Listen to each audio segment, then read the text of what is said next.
Tom left. All right, thanks, Jackson. All right, we have reconvened an open session.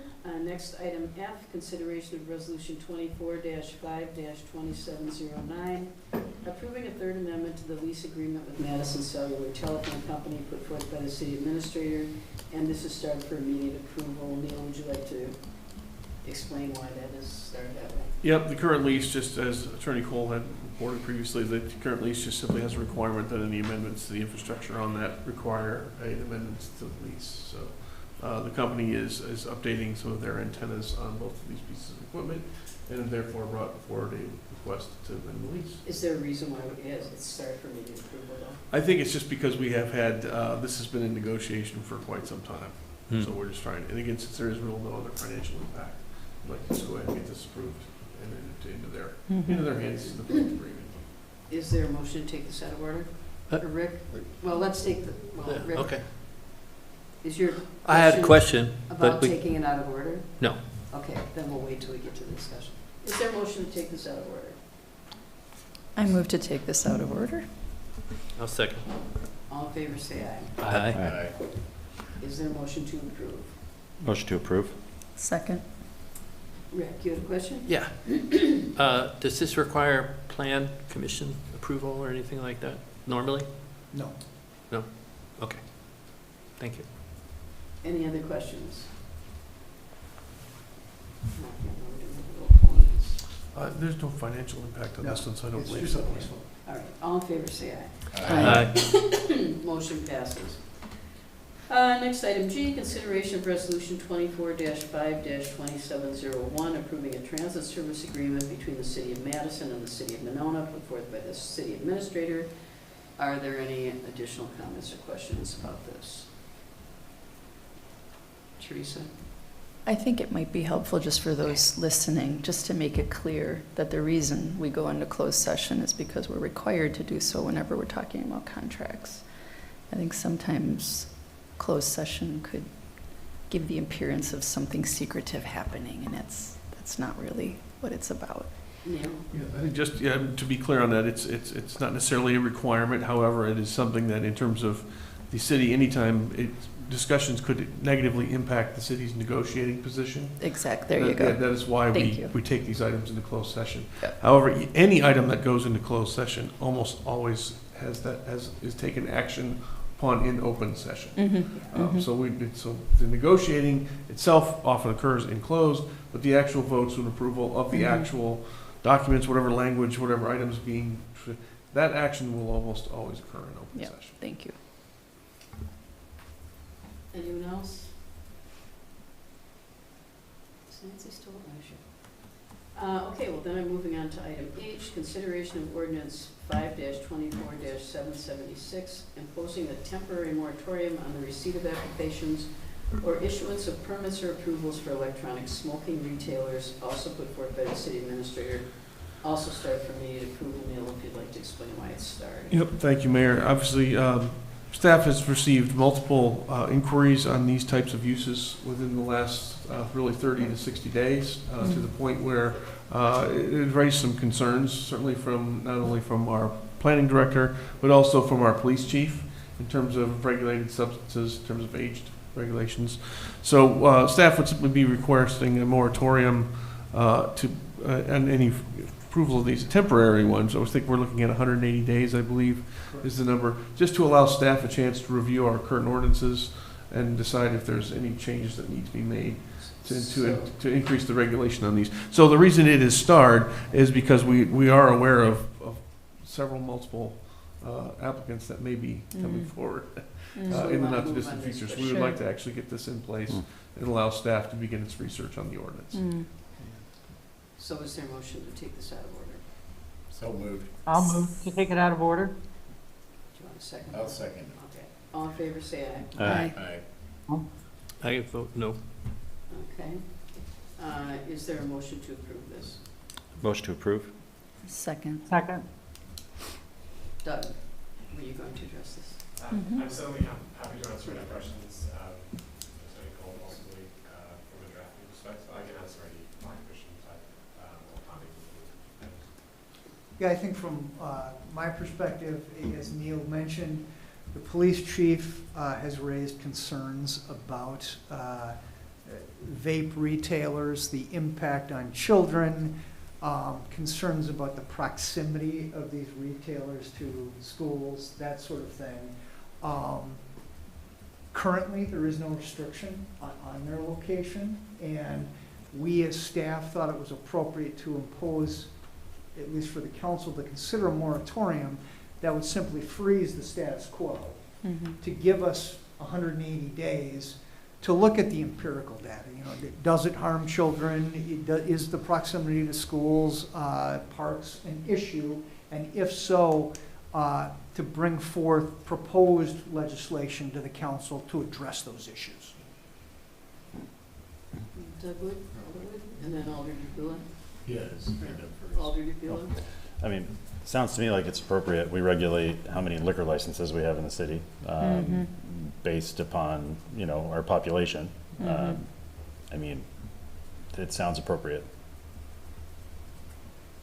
As I understand it, the issue, one of the issues would be if we get an application in and we haven't imposed a moratorium, then we have to process that, and if it meets the zoning requirements and it gets approved, then it's there, and at that point, I mean, if they abide by the laws, there's really nothing we could do about it. If we decide these are not, we don't want them located on certain close to schools or in a major commercial corridor, because I think, to me, that's a concern of having a whole bunch of vape shops along Monona Drive. Somebody referred to it as Vape Alley the other day. That's what they, Really? so, That's absolutely right. Yeah, that is the purpose of moratoria. It's just a freeze thing, so people can't sort of, if people understand the council's considering changing legislation, they can quick submit an application and get viewed under the old rules, not soon-to-be new rules, and they try to beat it. So that a moratorium just freezes things. and would that take effect, I mean, would their sort of grandfathering take effect by them filing the application? Like, you know, if they just filed it, but it hadn't been processed or approved yet? No, by law, if they file a full and complete application, they are entitled to be heard under the rules at the time of that filing. Okay. So that, And do we have one on file now? We do. So it would be heard under the old rules, even if we pass a moratorium? Well, and that one that's being referenced was actually denied. It came through the most recent plan commission. So I believe the fact that it was denied would set up a new application. Is that correct? Yes. It would unless they appeal that decision. Yeah. We also opened it up with that. So it's been denied, so they need to formally reapply. So if the moratorium is in place, then the new rules will apply. And we Correct. can hold off 180 days. Correct. Do we know how many vape stores there are on Monona Avenue? I only know of one. So there are two on Monona Drive specifically, as well as one that was most recently approved on West Broadway, and that's in over by Simpson Street, in sort of the freestanding retail. But you have another one on Broadway too, in the shopping center with the Golden Guppy and the other stuff over there by Quick Trip. Yep. Oh. So a total of 4 at this point. Mhm. And one of the challenges with this is sort of specifying the use or really pinning down. It's often tobacco, vape, that are sort of a range of products that are sold. And I would sort of categorize that one on East Broadway, as just mentioned, within that. So specifics, often there's a range of products that will be sold. Can we differentiate? Thank you. Can the licensing differentiate between types of product? Can we license it for tobacco but not CBD or THC? I would say that certainly from the zoning perspective, the standards are pretty uniform across. Now, when it comes to licensing with the city in terms of tobacco licenses and things like that, I would say those specifics could be a little more focused. But I think that's where this moratorium sort of lists out percentages, the draft language that was included, percentage of products sold and things like that within the store, because my understanding at this point, if it's an appropriate retail use, it would be considered that way from a zoning perspective, and that they would be the grounds that the Plan Commission reviews that application on. And I should clarify, the most recent application that was denied, it was based on parking concerns. At that space, they were very limited there, and that was the reason for the denial. And so one of the things we're concerned about are proximity to schools. And then I think the police chief's memo said something about a sign as a form of advertising or enticement to underage kids. So those are two things in particular want to look into? Yes, I think sort of the proximity, geographic proximity, so some sort of a buffer or, you know, a set distance from, let's say, schools or from places of worship, those types of, you know, parks, that kind of thing. They would all be things to look at.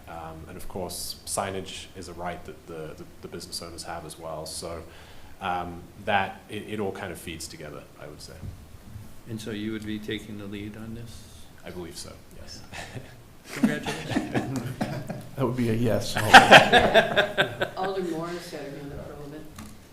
Yeah, I was, just a couple of things. One is that in addition to the vape shop, the specific vape shops mentioned, the 4 or so, you know, obviously there are vapes and all kinds of different products aligned with them that are also sold at Quick Trips and other gas stations, other establishments in Monona. So it's number one. And number two, without this moratorium, I would say that really the only thing in there, you know, one of the things that we should probably look at is that there's only one thing in the ordinance that prevents or that allows us, if you will, allows the Plan Commission, if you will, to turn down something that otherwise fits the zoning involved. And I'm not talking about parking. I mean, that's one that, but if all other things fall into line, there is something in the ordinance that says that the Plan Commission can turn something down based on effectively the redundancy of a similar service in Monona. But I would say that, you know, that ordinance is fairly thin ground to address any concerns that we might have, because, you know, we could certainly, you know, as a couple of examples, we've never turned down a bank because Monona has more banks per capita than just about any other city of 8,000 people I know. We've never turned down a salon because the city of Monona has a lot of salons, or a fast food restaurant because we have a lot of fast food restaurants. So, you know, I think that's all the more reason to look at whether or not we would think it wise to make adjustments out of whatever concerns we may have or not around this particular type of retail establishment. So I guess one thing I would like staff to think about as they're, you know, going through this review process would be, the consistency with, well, I believe like Walgreens, I think they sell vaping products now. Would they still be, so one question would be, if we implement changes to the sale of vape products, how would that impact existing locations like gas stations and Walgreens? Which the Walgreens is, you know, closer to this, I all think- the schools except Middle Grove High School than, I think Quick Trip sells vape products too. what's I that? think Yeah. Quick Trip sells vape products too. Yeah, that's Yeah. in Madison, but same. Hmm. And I guess I do have, you know, it's like they sell alcohol, and they sell tobacco, and sell vaping products at Walgreens, and at all these, at Speedway, and Quick Trip, and other places. So I think as you're developing an answer to this, I think I guess, like consistency would be one concern I would have. How, yeah, but I don't know the extent to which you can consider this, but to me, really, it's the economic development, redevelopment piece that's really important. That we don't get spaces that could be redeveloped into, say, livings, you know, residential developments, but can't be because now there's already a retail vape store at that location. Or I shouldn't say they can't, but it'd be more difficult for anybody to come in and redevelop. As to the first issue, the moratorium at least only applies to establishments where vape or vape devices are 10% or more of the floor space or of their stock and trade. Okay. So, you know, Quick Trip or something like that, if it falls below that 10% threshold, this moratorium would not apply to them. To your point, if we were to move forward with a permanent ordinance, we would look at that threshold, and is Yeah. 10% too high, too low, should we have the threshold a different way, that sort of thing. As to the second issue, the sort of displacement of uses you would prefer, if it's a permitted use under the zoning code for that property, we as the city can't say, but we would prefer a different use. Right. You know. Well, we could fix that. Could we fix that through zoning We could, if we wanted to say it's multifamily residential? we could, yeah. Alder Buell. Just a quick question. How many of the vape places that we have are also selling Delta 9, Delta 8, that sort of thing? Because I guess the other concern I have with some of these too, that we should think about is that though I fundamentally don't have a problem with THC or marijuana or legalizing marijuana for that matter, the problem with this is that right now there's really no federal regulations and Wisconsin doesn't regulate it at all. So technically speaking, unless it's a store policy, someone can walk in and buy Delta 9 gummies, which is the same as, you know, marijuana, and not be subject to an age check. So is that something else that we should be thinking about too? And maybe we can require an age, age restriction on things like that from a municipal perspective? Can you address how many sell CBD stuff? Yeah, I don't have specifics in terms of the products that are being sold. I would say that's something from the last application that came in on West Broadway, as well as this one that most recently came in on Monona Drive. I think having more of a list and more of a detail of exactly the product that's being sold. If it is because of limited or no regulations being in place, I think one of the things, as is evidenced possibly tonight, but I think will be a challenge with some of the sort of inventory is exactly what is being sold and really understanding that, stock levels, percentages, things like that. So I think that feeds into some of this, and a lot of the requests that come in, it's tobacco, it's CBD, the products that are almost used interchangeably. So I think that is something that's. Oh, yeah, and I'm not talking about CBD. CBD doesn't, it's not an issue. But like, you know, kids being able to be 16 and purchase, you know, just go into the store and purchase 20 milligrams of Delta-9, that's a significant issue, you know. Do we know what's in that? Yeah, Delta-9, yeah. It's THC. It's 100% as potent as what you get if you buy actual marijuana.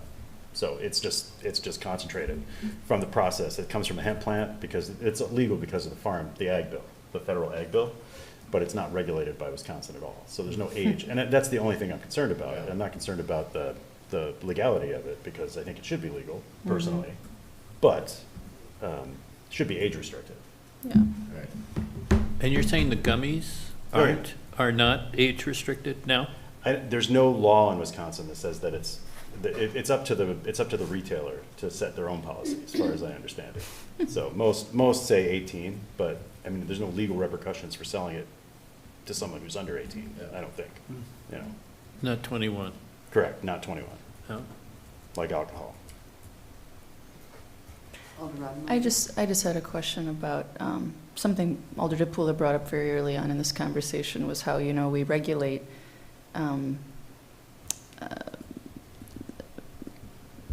businesses that sell alcohol. You know, it's no different.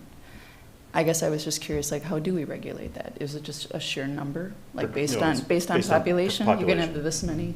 It's a state law that State law. Yeah. And so, allows us a certain number based on our population. and is there a law similarly applied? Not for tobacco. No. Not right now. Okay. Mm-mm. Mm.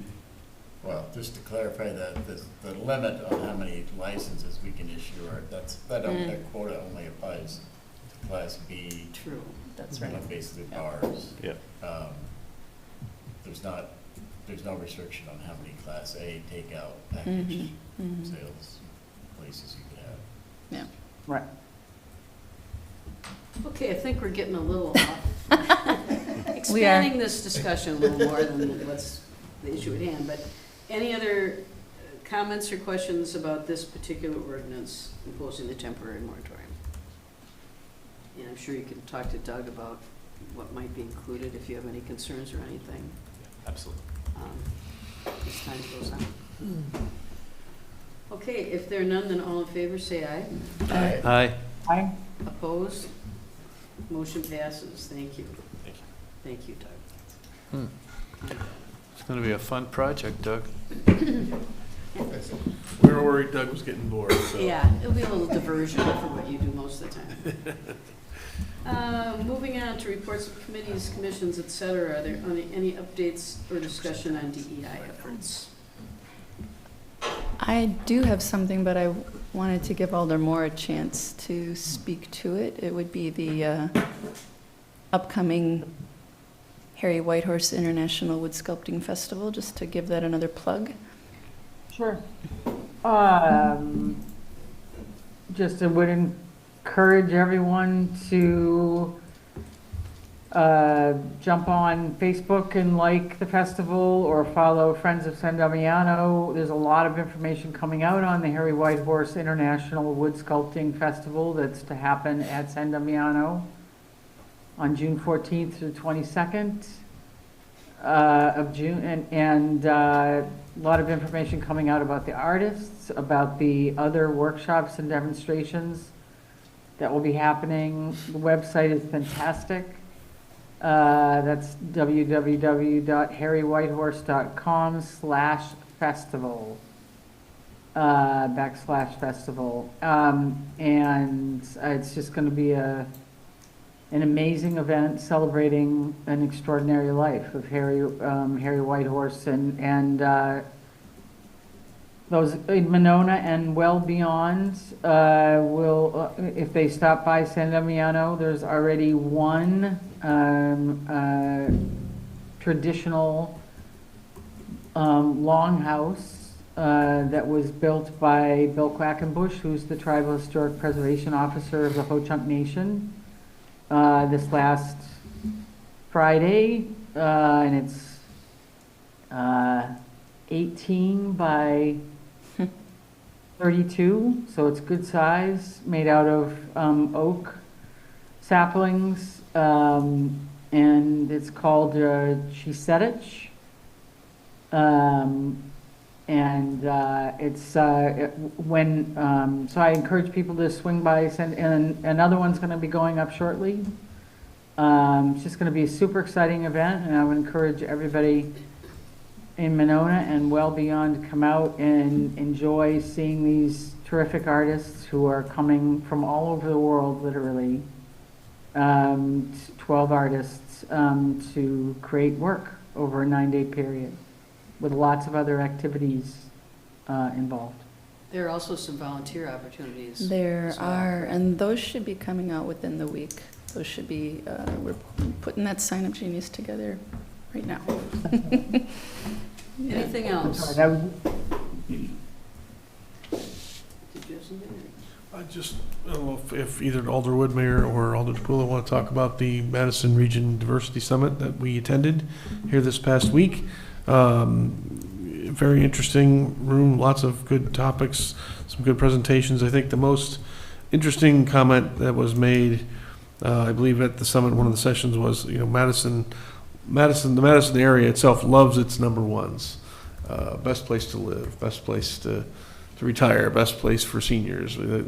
They love all of those number one rankings, but the question that needs to be asked is number one for who?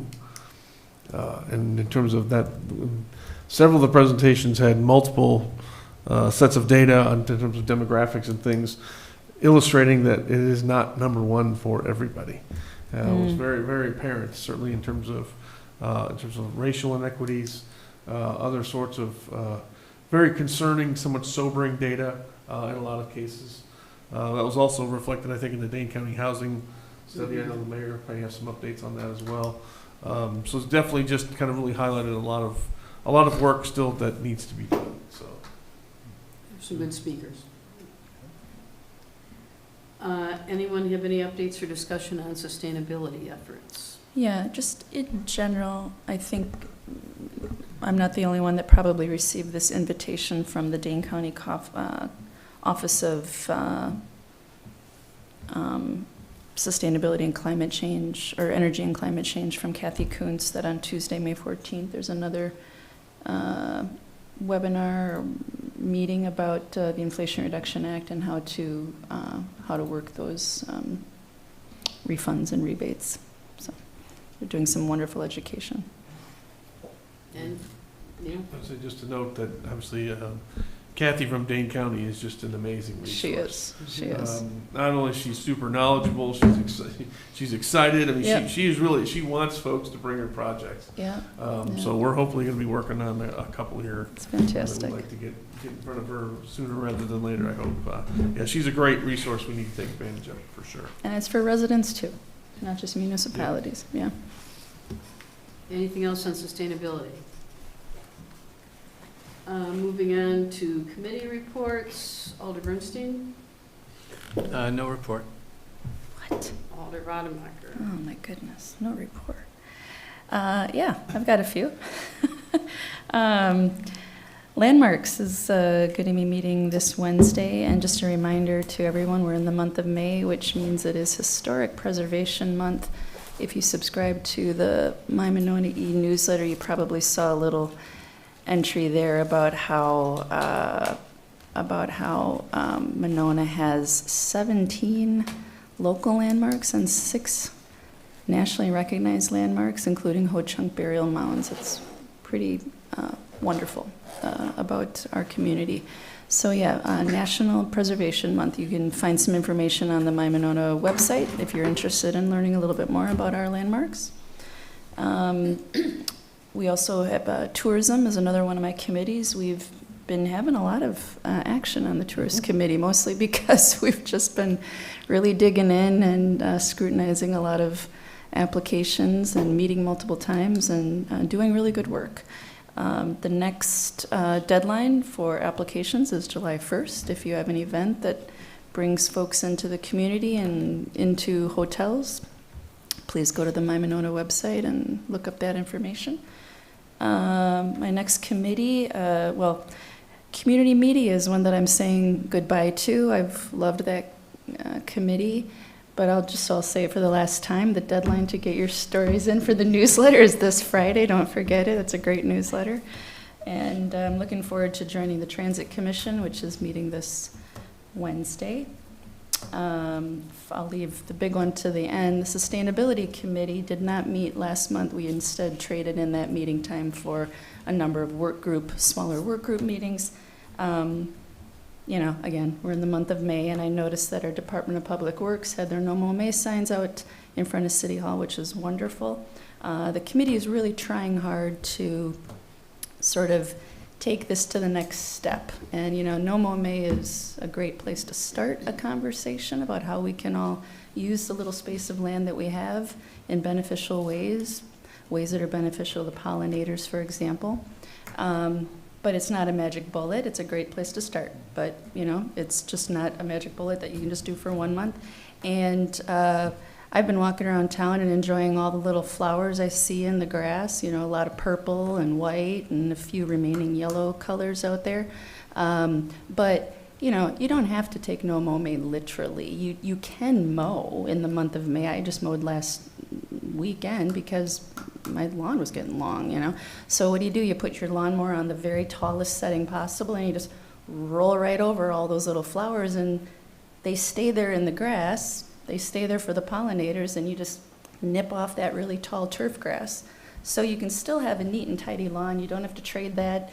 If you want to still be helpful, you can still have things look neat. It doesn't have to look neglectful. And when you do see those, when I do see those folks that have those nice colorful lawns, I like to give them a little thank you. And that's really nice of you to do that, because basically what that means is that you're not using any chemicals on your lawn. The only way you can get a lawn that's purely green is by chemicals. It's kind of an unnatural thing. So a natural lawn is one that just doesn't have any chemicals. You do it because you want to help the pollinators, but what you might not know is that it also helps Lake Monona. So in the wintertime, we think about the salt that we want to reduce because we don't want it to run into the storm drains and out into Lake Monona. In the autumn, we think about the leaves that are in the street. We don't want the phosphorus getting into Lake Monona. And now in the spring and the summer, we think about the chemicals that we put on our lawn, because when it rains, the chemicals go into Lake Monona. So not only are you helping pollinators, you're also helping keeping our lake very healthy. So thank you for that. Thank you. All right. Alder Wood. Not much. Parks Board is rescheduled from this Wednesday to Thursday, May 23rd. It's going to be our annual bike tour, if anybody wants to join. And then this Saturday, May 11th at 7:30 a.m., there will be bird watching in San Damiano, That's led right. by Mary Murrell. There's no registration, just show up. I've always heard she does a wonderful job. Yeah. Alder Moore. Nothing to report. Oh, I do have one thing, sorry. I just want to give a huge shout out to WVMO for once again. Yeah. Since I am now on community media, I just can't say enough good things about WVMO and everyone who's involved in the station, coolest little station in the nation, and they proved it again, receiving many, many awards again this year for individuals involved in the station, but and just as important and just as significant, of course, they received Station of the Year again, the fourth time in years. Yeah, it's amazing. And that's in the big market, competition. Big market meaning they went up against Milwaukee stations, all kinds of Madison stations, and all the other stations in the state of Wisconsin. So congratulations to WVMO. That's a great job. Alder Holmquist. No report. Alder Dupula. Public safety met last week, and we basically just had a tour of facilities, introduced a new commission member to everyone, and talked about needs of the departments, and talked about all kinds of stuff. But really, it was an informal meeting, and it was mostly educational. City Attorney, do you have any news? No, nothing. City Clerk? No. Yeah? No report? I just had a couple things. First of all, we are gonna be conducting probably a couple budget-related workshops, sort of along the lines of what we did last year. These will be more informal kind of things, over at City Hall, and have tentatively scheduled the first one for May 31st, which works out well as a fifth Wednesday in, May, so I don't think there are any other meetings that night. So if you could pencil that in, we'd probably be starting, 5:30, something like that. We could probably provide pizza or something, I imagine, for. A couple other things, as Neil mentioned, the Dane County Regional Housing Strategic Action Plan. Patrick and I were involved in that committee for the past, it was about a year. Our final meeting was in September. They came out with a plan, which is right here. Had a big kickoff last Thursday. It's available online, rhs.danecounty.gov. It has all kinds of information. It's a plan for the next 5 years. I think there's 17 communities involved.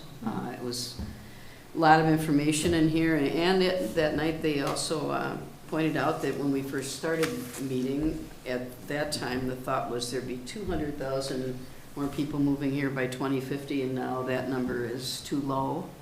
So it's a 250, I think that's 250. now. Yeah. Real challenge with this housing. There's not enough housing now. So Wow. just something to keep in mind as we get these various projects going. Mhm. All these people are going to need a place to live, so, and a decent place to live.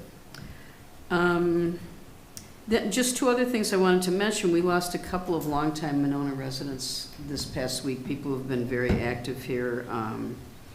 Bill Podell, who served on the Public Works Committee for many years. I'm not sure how many, passed away about 2 weeks ago. And then Dorothy Haynes, who was Monona's historian. She wrote The History of Monona, Monona in the Making. She also wrote the first edition of the Landmarks book, which I think we still sell, Monona in the Making at least. She was 102 and a real font of information. I only met her a couple times, but I've never forgotten her telling me how when she was a kid, and this would have been during the Depression, her parents they'd come over here from Madison, I thought she said, in her boat, and they would camp at what's now Wild Haven Park. They apparently spent most of the summer living there in tents, the way it sounded, the way I interpreted it. So anyway, really interesting person, and She was one of a kind. yeah, and very active in the Landmarks Commission, and She was instrumental in finally getting a new plaque put at the Monona Drive Mound. oh, that wasn't that recent, that long ago. Right, no, she was well into her 90s, and she called the meeting, we all went over to her house, and she got us going. Yeah, so, two big holes in the community. I just have one appointment tonight, Rachel Kugel to the Public Safety Committee. Is there a motion to approve her appointment? Motion to approve. Second. All in favor, say aye. Aye. Motion passes. And is there a motion? Good Doug? question. The date for that budget meeting, you said the 31st? May Yeah. 31st. It's a Friday. Yeah, I saw that too. It is? 29th would be. Oh, that I Wednesday. guess it must be, I'm sorry. I think we had it. I think I had 31 too. Yeah. So 29th. is Yeah. the- Yep, thank you for that. Yeah. And in fact, I have 29th written here on my note. I don't know. I heard 31st, so it's funny. Yeah, I looked May at that. 29th. Thank you. Time, And start time? Do you know? Be sending, Yeah, probably be late afternoon. We'll Okay. check availability Sure. with everybody before we set the meeting. Sure. time. yeah, but we'll get something out to you soon. about Absolutely. that. Okay, I don't think there's. Mayor, I anything- was just going to say, just real quick on your comment about the housing, that, because it comes up all the time, Mhm. is not only do people need a place to live that may be moving to Madison, but that when there's a shortage of housing, it drives up the cost Right, of the housing that is here. Mhm. So, because there has been some discussion, let's say on social media and elsewhere of like, just because there's gonna be all these people coming into Madison, why do we have to increase our housing stock here in Monona, as an example? why do we have to, you know, be part of that? And again, if supply is dwarfing demand, then it just drives the cost of everything that's here that much higher. Including houses in Monona. Right. Yeah. Yeah. That's true. Yep. Is there a motion to adjourn? Move to adjourn. Second. All in favor, say aye. Aye. We are adjourned.